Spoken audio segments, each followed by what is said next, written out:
কি অবস্থা? মাথা এটা কি? ওটা রুমাল।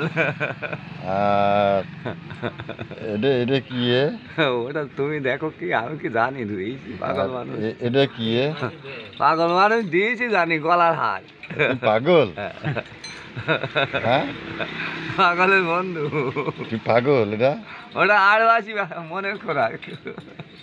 তুই কবে তে পাগল? ওই সেই দিন যেদিন সেই ঘরের তো ঝাঁপ মেরি দৌড় মেরি না, তুমি যখন ন্যাং তো ঘুমাইছি যে কত বছর আগে? বলতে পারবো না আমি। এখন আমি নেকার বুকার করতাম না। তুমি পাগল না, পাগল সেজেছো তুমি। চেয়ারম্যানের বাপের নাম কি ছিল? জয়নাল। বাপের নাম জয়নাল? তাহলে তুমি পাগল। পাগল বলছো বুঝিনি? আরে আমি জানি, আমি চিন্তা করি বললাম। ও ভাই আর লাই ভেলা হয়ে গেছে এখন না।